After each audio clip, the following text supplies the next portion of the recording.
Hi, Brian Brosdahl here with this week's Northland Fisherman. Fishing in cold front conditions might seem impossible to get fish, but they always bite. Sometimes they'll hunker down to the bottom, so you have to fish your holes through. But using plastics like this skeleton minnow really help. And as I'm going to show you today, they love it.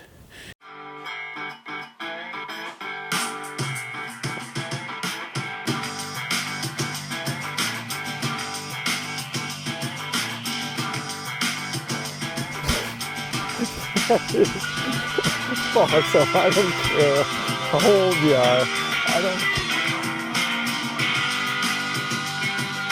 Nice fish. Another dock bass.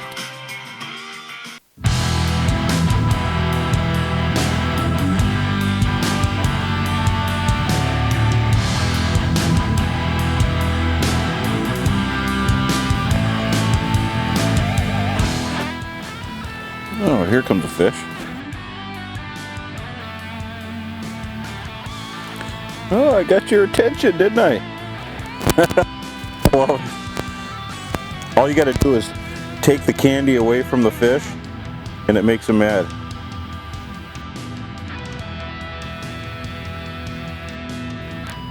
All right, I love it.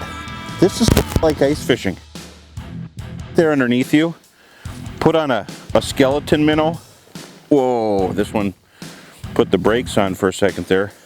Put on a skeleton minnow and a mighty mouse and catch fish like that. Look at that thing. There we go.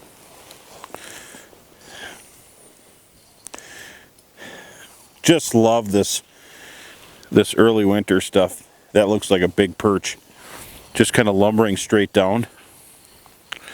Oh yeah, look at that. Nice. I'll show you here. He was liking that skeleton minnow on the mighty mouse. That's awesome. Love catching those things. Very good to eat. You know, we've got cold front conditions here today, and I like fishing for crappies and big perch like this one. No matter what the weather, you can't pick what you get on your day off. So I like to go light, you know, lighter line.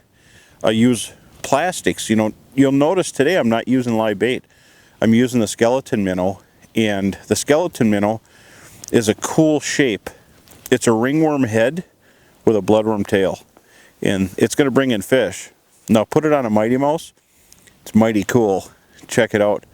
So I'm catting and mousing with the fish today, but they're eating it. It's windy, it's cold, and the fish are biting.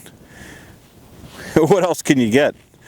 A lot of fun, but moving it slow is important. Sometimes leaving it sit until the fish come underneath, and then when they come up, you just slowly pull away, and bam, it's awesome. Here you go, buddy. You know, this time of year, when we do get cold fronts, the fish will be on the edge, and then the cold front pushes them away. So a lot of times they're just sitting on flat ground. Especially where there's mud. That's where the insects live, that's where they burrow, that's where they feed. And they're down there laying on the bottom, waiting for something to trigger them. You know, their barometric pressures affect them so much. You get a heavy low pressure system, it pushes them down to the bottom. A high pressure system will make them rise. They get that stable feeling, and they're going to feed. They become more active. And that's when everybody catches them. But I want to catch them every day. So keep an eye on your electronics and look for clues. The fish will tell you what they want. I don't want to wait for the next bus to come in there. You know, I drill quite a few holes. I don't over drill. I used to drill like a maniac, and now with technology and mapping, you don't have to. Drill an appropriate amount of holes. Like for an area, I might put out about 24 holes to start. Not to make so much noise that you spook your fish out of there. But, you know, if this goes dead, I'm going to hop over here. And I only fish a hole for about a minute. If I got fish. If there's no fish, I'll keep moving. But remember, if you just drop your electronics and look for fish, you don't know if the fish are on the bottom. and your electronics will not pick fish off the bottom in the distance.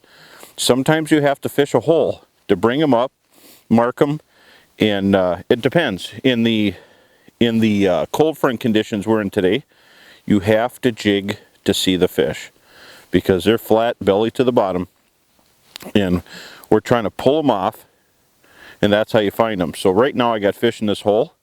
I'll fish them because they're nice marks, but if my hole goes dead for 1 minute, I'm out of there. Just see if you could draw them off the bottom in cold front conditions. All right.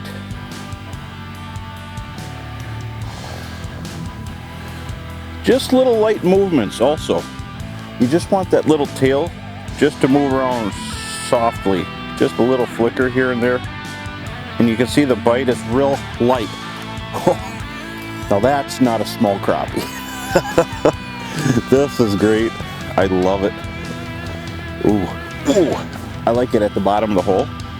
Especially on these fish that aren't from really deep water. They fight really well. All right, look at that. Sweet. This is what we're talking about. Awesome. Thanks for watching this week's Northland Fisherman.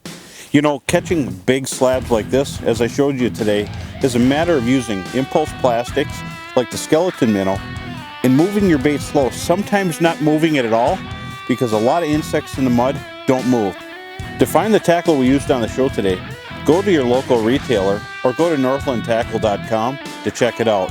If you like this segment, turn into our YouTube channel and subscribe.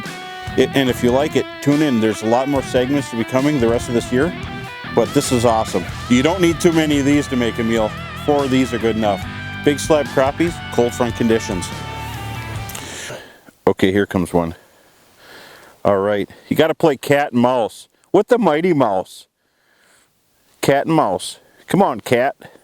that was a little nibbler. That felt like a perch. That doesn't count.